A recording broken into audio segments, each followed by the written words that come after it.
श्री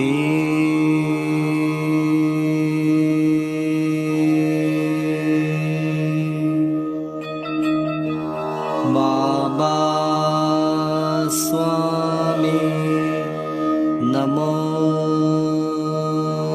नमः।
सभी पुण्यात्माओं को मेरा नमस्कार।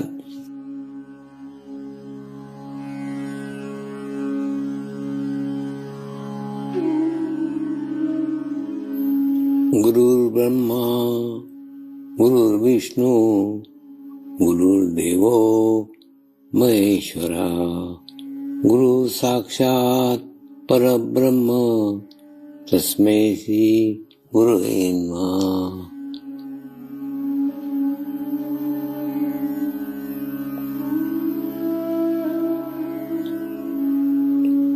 ध्यान की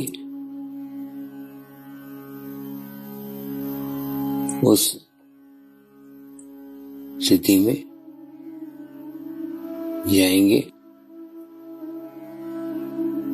जहाँ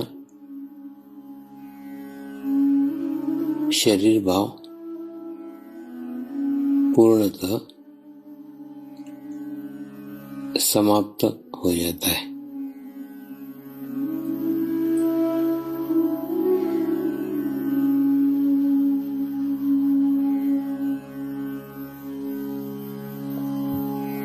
अपने पूरे शरीर को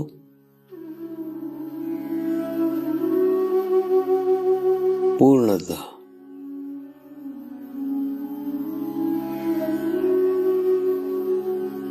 शिथिल छोड़ देंगे, एकदम रिलैक्स हो जाइए।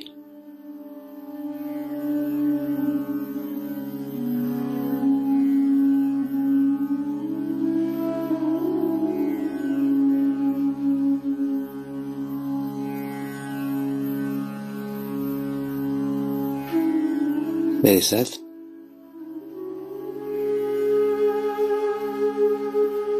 मंत्र का उच्चारण करेंगे।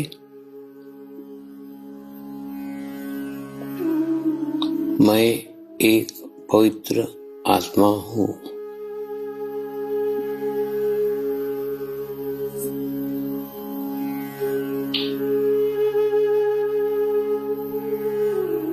मैं एक शुद्ध आत्मा हूँ।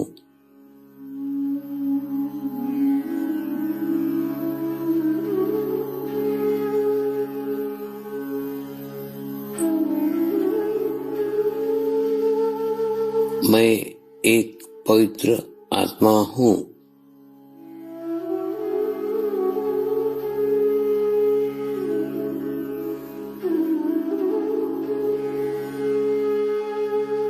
मैं एक शुद्ध आत्मा हूँ।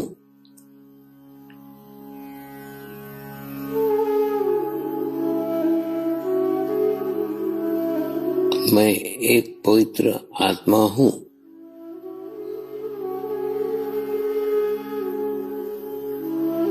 मैं एक शुद्ध आत्मा हूँ।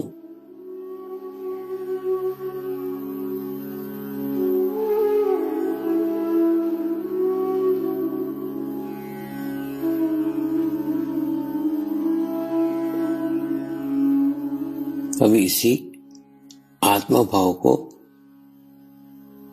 बनाए रखते हुए गुरु मंत्र का उच्चारण करेंगे।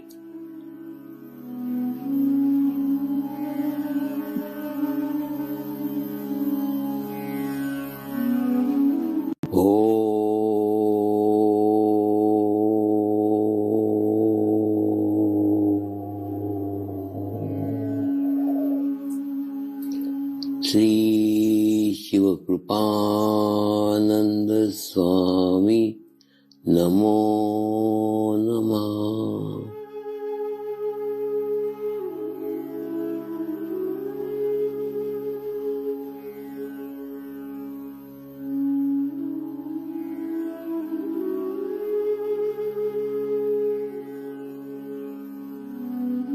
ओम श्री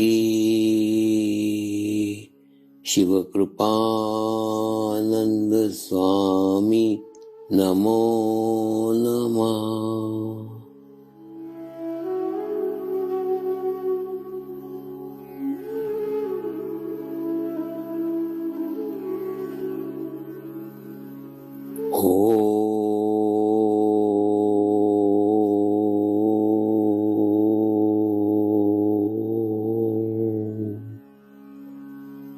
श्री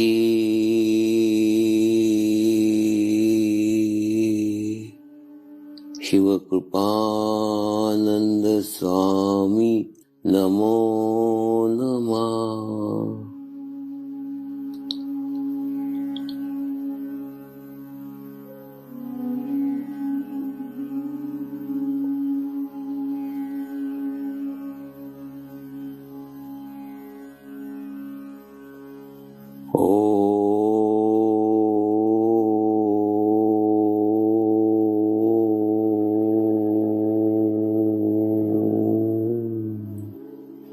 श्री शिव कृपानंद स्वामी नमो नमः।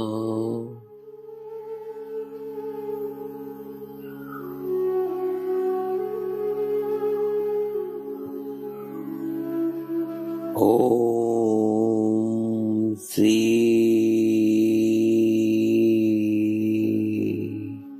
शिव कृपानंद स्वामी नमो नमः। ओम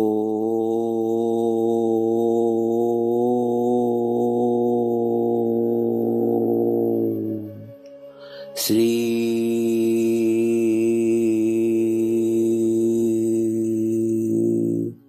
शिव कृपानंद स्वामी नमो नमः।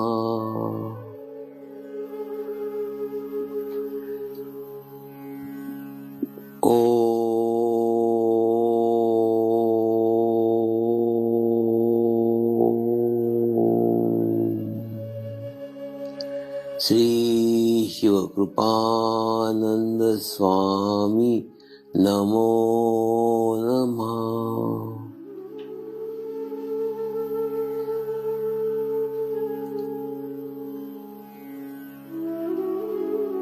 ओम श्री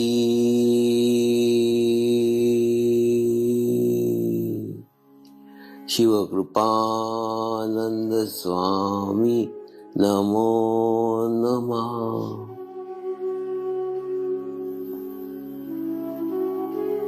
ओम श्री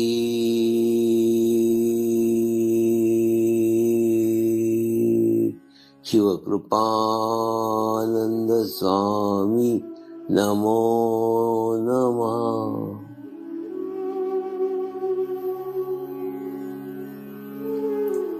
अब आप अपना चित्त सहस्त्रार पे रख के थोड़ी देर के लिए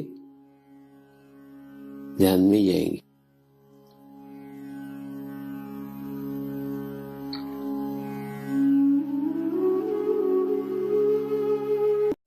दूसरा, जैसे ही आप आत्मा साधना करते हो आपको एक निर्विचारता का स्थिति प्राप्त हो जाता है। और निर्विचारिता का स्थिति प्राप्त होने के बाद में जो आपकी ऊर्जा भूतकाल के और भविष्यकाल के विचार करने में नष्ट हो रही है, वो ऊर्जा का नष्ट होना बंद हो जाता है और फिर वो ऊर्जा संग्रह होती है, वो ऊर्जा इकट्ठा होती है और इकट्ठा होकर के उस कार्य में लगती है जिस कार्य को आप करते हो। तो ऊर्जा सहित कार्य करते हो, आपके प्रत्येक कार्य में ऊर्जा रहती है, एनर्जी रहती है। तो जैसे जैसे आत्म साधना करते हो वैसे वैसे निर्विचारिता का स्थिति आपको प्राप्त होता है, ये आप आपके स्वाभाविक स्वरूप में आ जाते हो। अब जैसे छोटा सा बच्चा होता है, बोलते ना बच्चे मन के सच्चे, बच्चे कभी झूठ नहीं बोलते, बोलते ना, सही है वो। इसलिए ऐसा कहते हैं कि बच्चे के ऊपर आत्मा का प्रभाव रहता है, शरीर के प्रभाव में वो नहीं जीते। बच्चों के ऊपर आत्मा का प्रभाव रहता है, आत्मा का नैसर्गिक स्वरूप सच बोलना है। उनको कुछ भी पूछोगे वो आप सच बताएंगे। सच बोलना आत्मा का नैसर्गिक स्वभाव है। लेकिन जैसे जैसे वो बड़े होते हैं, वो अपने माँ बाप को, अपने आसपास के लोगों को झूठ बोलते हुए देखते हैं और झूठ बोल के कैसा तत्कालीन फायदा होता है वो भी देखते हैं। और फिर दूसरों के प्रभाव में आकर के धीरे धीरे उनके अंदर का भी शरीर भाव जागृत होता है। जैसा सानिध्य होगा, जैसी संगत होगी, उसका असर, उसका प्रभाव बच्चों पे भी पड़ता है और बच्चे भी झूठ बोलना प्रारंभ कर देते हैं। लेकिन आत्मा का मूल स्वभाव झूठ बोलना नहीं है। आत्मा का मूल स्वभाव सच बोलना है, सत्य बोलना है। तो जैसे जैसे आप आत्म साधना करते हो वैसे वैसे आपके अंदर के आत्मा के गुण विकसित होना प्रारंभ हो जाते हैं। अहिंसा ये आत्मा का गुण है, मूल स्वभाव है। मनुष्य की आत्मा हिंसक नहीं है। कई ड्राइवर को मिलता हूँ ना, ड्राइवर बोलते स्वामी अगर गिलहरी भी हमारे सामने से क्रॉस हो रही ना तो हमारा ब्रेक पे पैर ऑटोमेटिकली चला जाता है, हमको कहना नहीं पड़ता इसको बचाने का, ऑटोमेटिक ब्रेक के ऊपर पैर चला जाएगा, दब जाएगा। कई ट्रेन के ड्राइवर्स अपने अनुभव बताते हैं, स्वामी जी कभी हमारे ट्रेन के नीचे आकर कोई कट के मर गया तो हमको रातों को नींद नहीं आती। हम रात भर सोचते हैं मेरे हाथ से पाप हो गया और अपने आप को लड़ते रहते, अपने आप को समझाते रहते, मैं क्या करूं, मैंने इतने हॉर्न बजाए थे, मेरी तरफ से बचाने की पूरी कोशिश की थी, अगर जोर से ब्रेक लगाता तो पूरी ट्रेन उलट जाती, इसलिए नहीं लगाया, लेकिन मेरे हाथ से वो मर गया, मैं क्या करूं, उसकी आ गई थी इसलिए मर गया वो, मैंने नहीं मारा। अपने आप को समझाते हैं, झगड़ते हैं, लड़ते हैं। यानी मनुष्य का स्वभाव हिंसक नहीं है, शरीर की हिंसा नहीं, आपकी वाणी की भी हिंसा नहीं होती।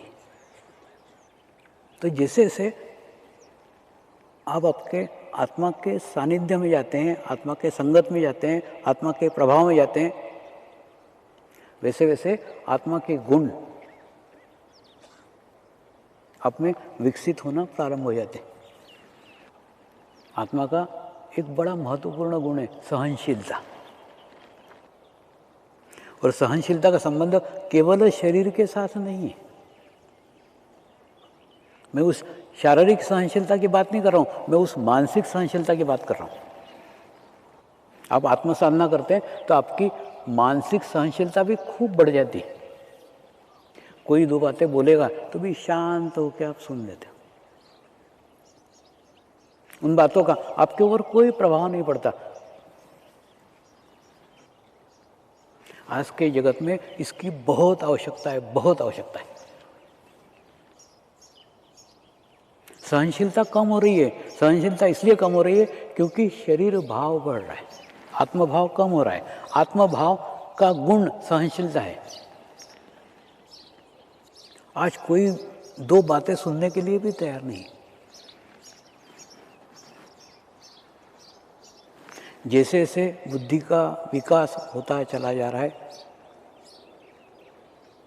वैसे वैसे भाव पक्ष कमजोर होते जा रहा है, कमजोर कमजोर कमजोर।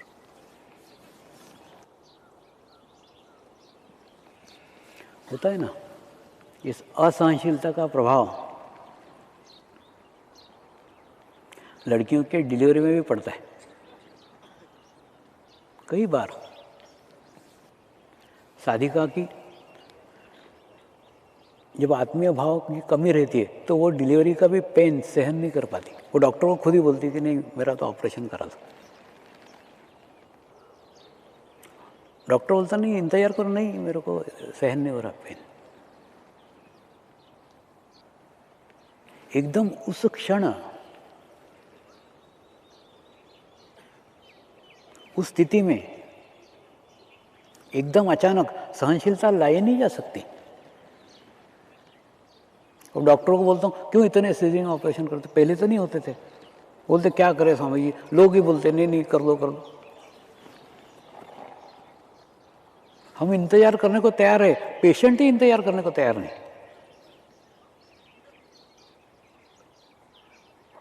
लेकिन ये सहनशीलता एकदम एक क्षण में आप में निर्माण नहीं हो सकती, एक क्षण में आप में नहीं आ सकती। आवश्यकता है आत्म साधना करने की।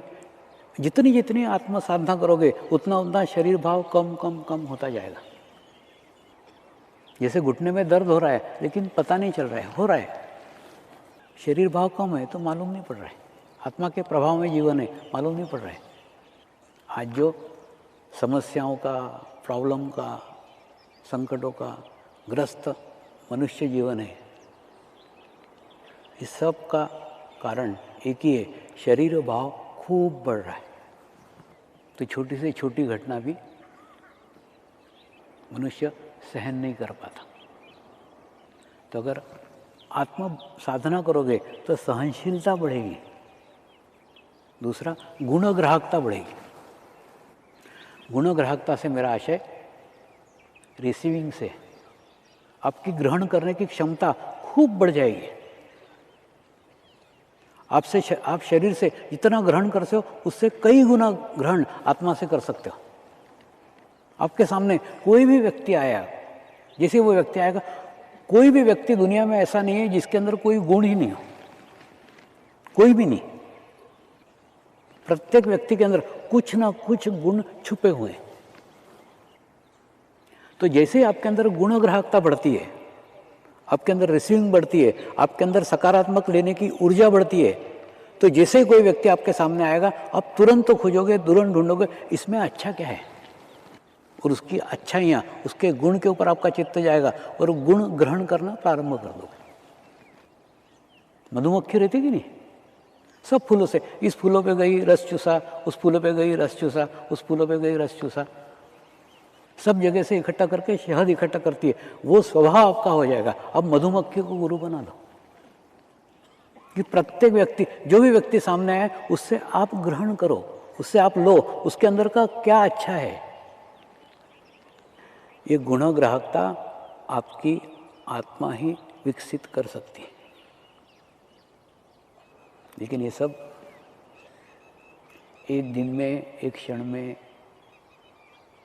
होने वाला नहीं है। और ये कर्मों का चक्र भी एक बड़ा चक्र है। जब मैं जापान गया था तो जापान में ये प्रश्न खूब पूछा जा रहा था कि सारे कर्म पूर्व निश्चित हैं। हमारे जीवन में हमारे से क्या होने वाला है, क्या नहीं होने वाला है, सब निश्चित है। जितने कर्म हमको भोगने के उतना भोगना ही होंगे, वो पूर्व निश्चित है। फिर ध्यान क्यों किए, फिर ध्यान काय को करें, फिर ध्यान करके क्या फायदा। इसमें थोड़ा समझो। कर्म के भी दो प्रकार हैं। एक वो कर्म जो इस जीवन काल में आपने किए, उन बुरे कर्मों को नष्ट किए बिना आत्म साक्षात्कार मिल ही नहीं सकता। दूसरा, पूर्व जन्म के पूर्व संचित कर्म, वो पूर्व संचित कर्म आपको आपके जीवन काल में भोगना ही होंगे। लेकिन अगर हमको गुरु सानिध्य मिल जाता है तो हमको एक सामूहिकता मिल जाती है, आपको एक कलेक्टिविटी मिल जाती है। मैंने मेरे जीवन काल में मेरे पूर्व जन्म के कर्म भोगे हैं, लेकिन वो कर्म कब भोगे उसका पता भी नहीं चला, क्योंकि गुरु सानिध्य में रहा, गुरु के साथ रहा, अपना अस्तित्व शून्य रहा। गुरु कोई एक व्यक्ति नहीं है, गुरु कोई शरीर नहीं है, गुरु एक वह आत्मा है जिस आत्मा के साथ लाखों आत्माओं की सामूहिक शक्ति जुड़ी हुई है।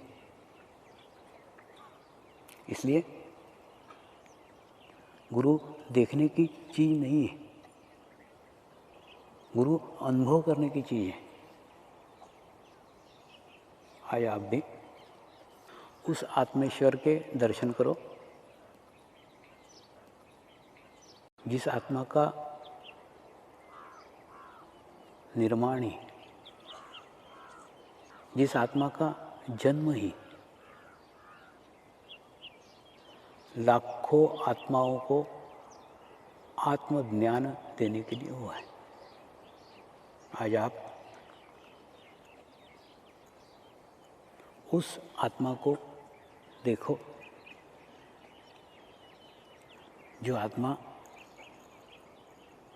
एक सामूहिकता के साथ, एक कलेक्टिविटी के साथ, एक लाखों आत्माओं की सामूहिक शक्ति के साथ विद्यमान है। कौन सी ऐसी बात है, कौन सी ऐसी चेतना है, कौन से ऐसी कारण है जिस कारण से लाखों आत्माएं उस आत्मा के सानिध्य में आके, लाखों आत्माएं उस की अनुभूति को पाकर आत्मज्ञान प्राप्त करती है। वह केवल गुरु कृपा है, गुरु चैतन्य है, गुरु ऊर्जा है, गुरु करुणा है।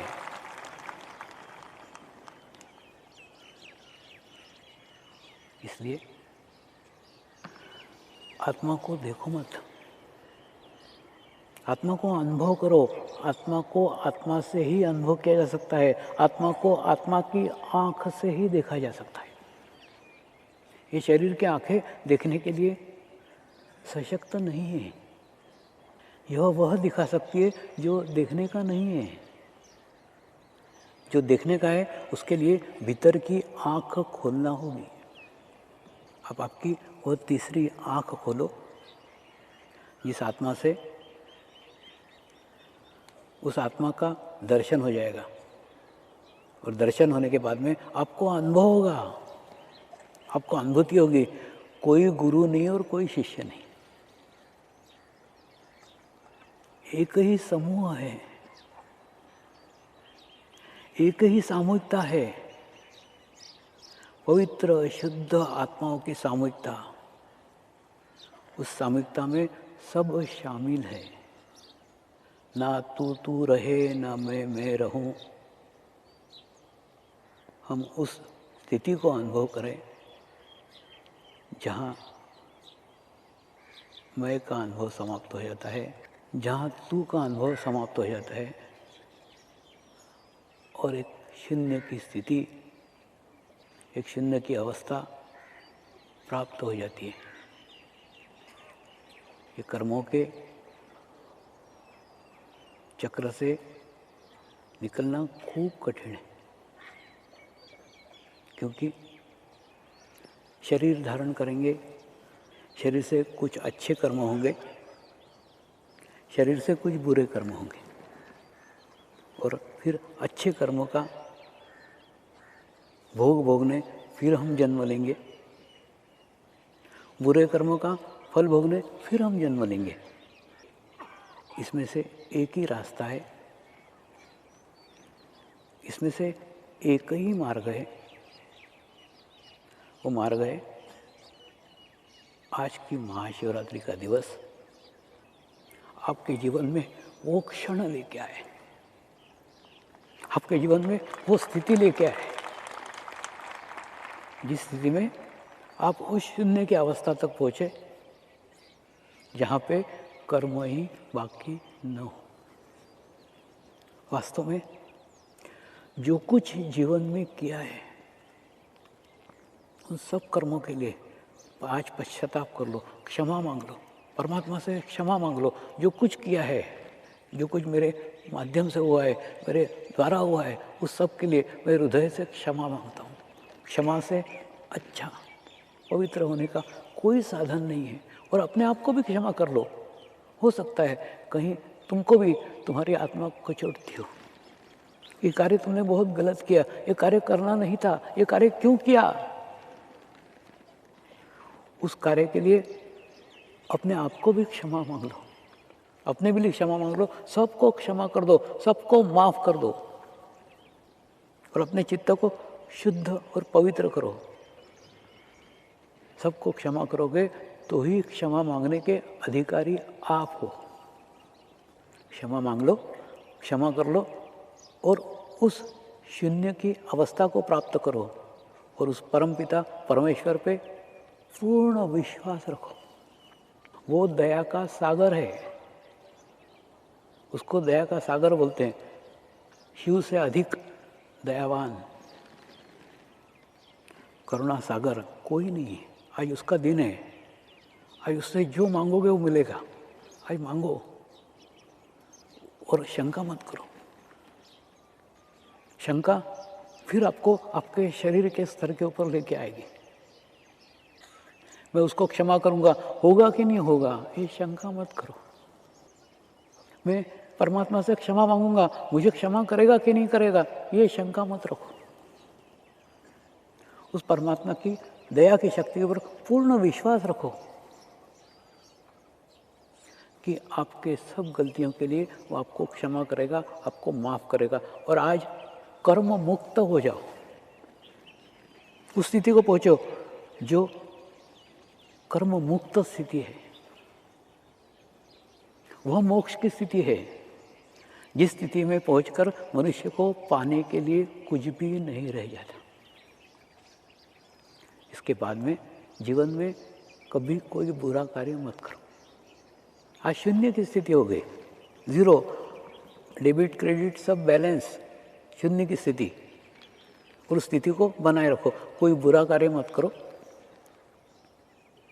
और जो भी अच्छा कार्य करा हुआ है उसको याद करो, ये गुरु कृपा में हुआ है, गुरु के करुणा में हुआ है, गुरु की दया में हुआ है। तो वो कर्म का बंधन भी, अच्छे कर्म का बंधन भी आपको नहीं लगेगा। तो बुरा कार्य करोगे नहीं, अच्छा कार्य संग्रह करोगे नहीं, मैंने किया बोलोगे, तुरंत आपके साथ वो बंध जाएगा। होता है ना, जैसे आपके शरीर के भीतर आत्मा है, ठीक उसी प्रकार से आप भी जब कोई कर्म करते हो ना, वो कर्म करके मैंने किया बोलते हो, तो कर्म बंधन का एक सर्कल आपके आसपास निर्माण हो जाता है। क्योंकि शरीर से मैंने किया, मैं करते हो, तो आपके साथ बन जाता है। उस सर्कल को भी निर्माण मत करो, मैंने किया ये छोड़ दो। परमात्मा के असीम कृपा में हुआ, परमेश्वर के असीम कृपा में हुआ। और दूसरा, ऐसे शून्य स्थिति बना करके, ऐसी शून्य अवस्था बना करके आप बैठो ना, फिर ध्यान करो, फिर मेडिटेशन करो, तो आप देखोगे आपके भीतर से परमात्मा प्रकट होगा, आपके अंदर से परमात्मा बहेगा। और जब बहेगा उसको आसपास फैलाओ, आपके घर में फैलाओ। ये किसान वर्ष है, इसमें आप आपके खेतों में फैलाओ। किसानों ने अपने खेत के बीचों बीच बैठ करके ध्यान करना चाहिए, बीचों बीच बैठ के मेडिटेशन करना चाहिए, तो उनके भीतर से जो सकारात्मक ऊर्जा बहेगी। परमात्मा की विशेषता है, एक तो सबको एक समान देता है, दूसरा हर दफ़े सकारात्मक ऊर्जा बहती है। ये सब आपके खेतों के अंदर बहेगी, तो खेतों के अंदर एक अच्छी फसल आएगी, अच्छे रिजल्ट आएंगे, अच्छे परिणाम आएंगे। और केवल क्वालिटी वाइज अच्छे नहीं आएंगे, उसके अंदर का तत्व भी अच्छा आएगा। यानी वो फसल को खाने के बाद में खाने वाले को भी शांति मिलेगी, क्योंकि आपने एक आत्म शांति के साथ उसका निर्माण किया है। तो ये कृषि वर्ष है, इस बार कृषकों के लिए विशेष शिविर, विशेष प्रदर्शनी, विशेष आयोजन करने जा रहे हैं। और दूसरा, ये किसान जो आत्महत्या कर रहे हैं, उसी के लिए गुरु शक्तियों ने प्रेरणा दी है कि वो अपने आसपास एक सुरक्षा कवच बना लें, एक आभामंडल बना लें। आभामंडल से उसको बाहर से और भीतर से दोनों से सुरक्षा प्राप्त होगी। भीतर से आशय वो आत्महत्या नहीं करेंगे और बाहर से आशय उनकी दुर्घटना नहीं होगी। तो एक ऐसा कवच आभामंडल का, कोरा का, वो अपने आसपास निर्माण कर ले। और दूसरा, अपने खेतों के बीच बैठ करके ध्यान करें। एक छोटा सा कॉटेज, छोटी सी कुटीर अपनी बनाए, एक स्थान बनाए, जिस स्थान पे देखो तुम्हारा घर सुधारने के लिए बाहर के लोग नहीं आएंगे। ठीक उसी प्रकार से तुम्हारे खेतों में वाइब्रेशन देने के लिए बाहर के नहीं आएंगे, तुमको तुम्हारे ही प्रयास करना पड़ेंगे, तुमको तुम्हारे ही प्रयत्न करना पड़ेंगे। दूसरा, ये 10वां गहन ध्यान अनुष्ठान था। इस गहन ध्यान अनुष्ठान में जो शामिल हुए, वो यहाँ के हो, विदेश के हो, कहीं सब जगह के खूब लाखों लोग इसमें शामिल हैं, जिसके हमारे पास में कोई हिसाब किताब नहीं है। उन सभी लोगों का मैं हृदय से आभारी हूँ। दूसरा, ये गहन ध्यान अनुष्ठान में जिन्होंने प्रत्यक्ष अप्रत्यक्ष मदद की है, सहायता की है, उनका भी मैं हृदय से आभारी हूँ। इन सब के कारण ही ये गहन ध्यान अनुष्ठान संपन्न हो सका। दूसरा, उन गुरुओं का भी आभारी हूँ जिन गुरुओं के असीम कृपा में ये 45 दिन तक चैतन्य की गंगा यहाँ पे बहती रही।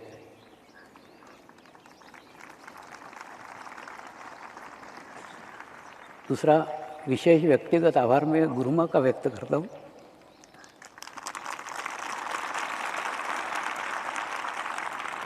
जहाँ आपकी आंखें नहीं खुल रही है, ऐसी स्थिति में अंदर आना, अंदर पूरे कार्य करके 2 घंटे में बाहर निकलना आसान कार्य नहीं है।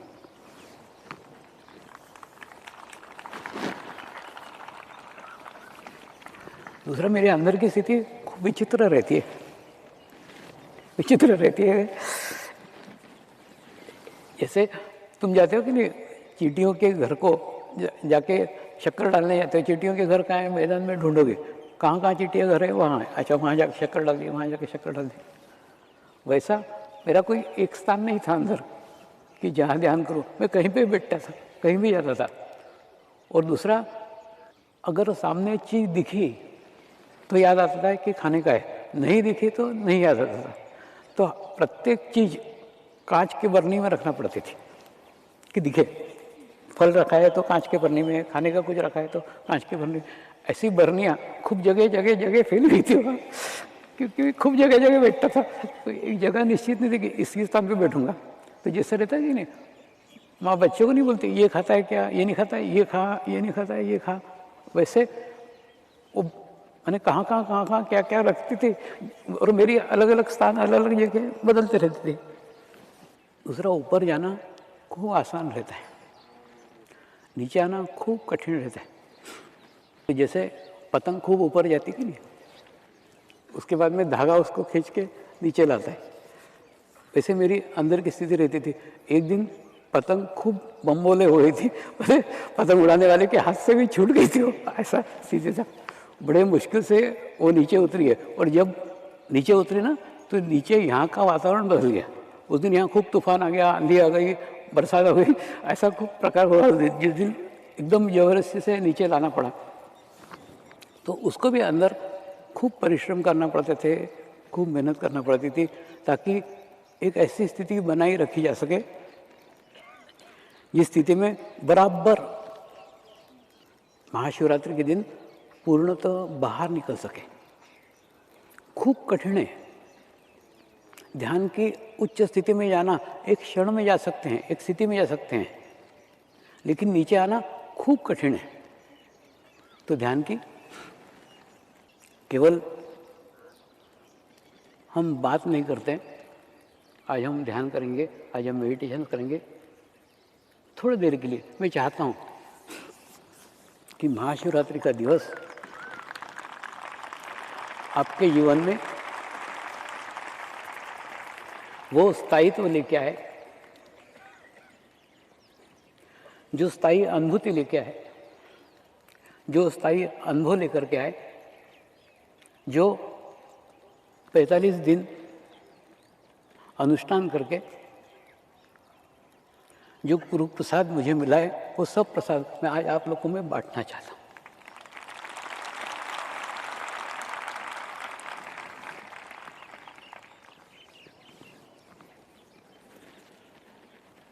जो लोग खड़े हैं वो बैठ जाएं।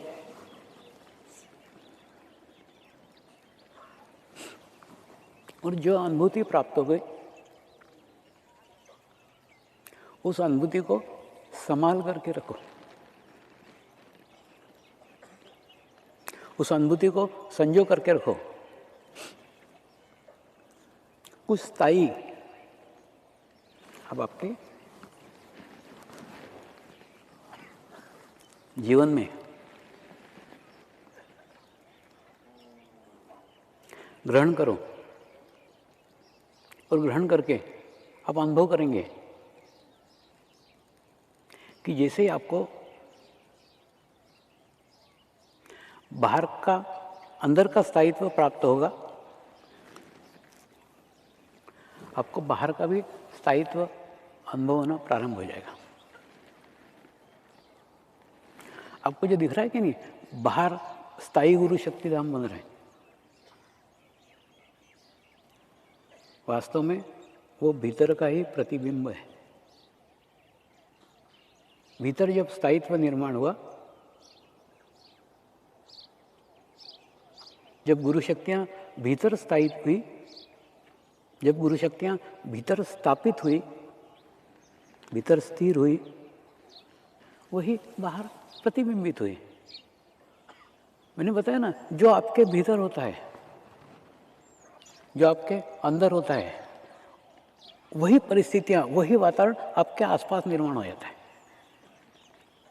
तो गुरु शक्तिधाम बाहर स्थायी हो रहा है, इसका अर्थ है गुरु शक्तिधाम पहले भीतर स्थायी हुआ है। तो जो भीतर स्थायी हुआ है उसी का अनुभव, उसी की अनुभूति आज हम करेंगे, और उसको लेकर के आप आपके घर जाओ और वो आपके जीवन में स्थायी रूप से रहना चाहिए, ये मैं भावना करता हूँ।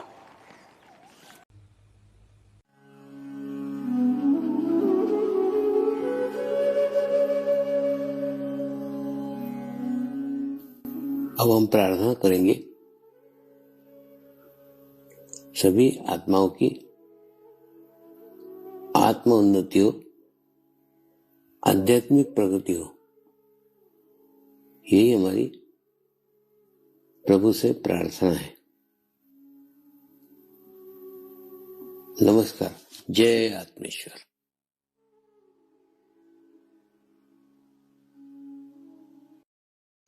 शांति पाठ करेंगे। ओम द्योः शांति अंतरिक्षगम शांति पृथ्वी शांति रापः शांतिरौषधयः शांति वनस्पतयः शांति विश्वे देवाः शांति ब्रह्म शांति सर्वगं शांति शांतिरेव शांति क्षमा शांतिरेधि। ओम शांति शांति शांति सर्वारिष्ट सुशांतिर्भवतु।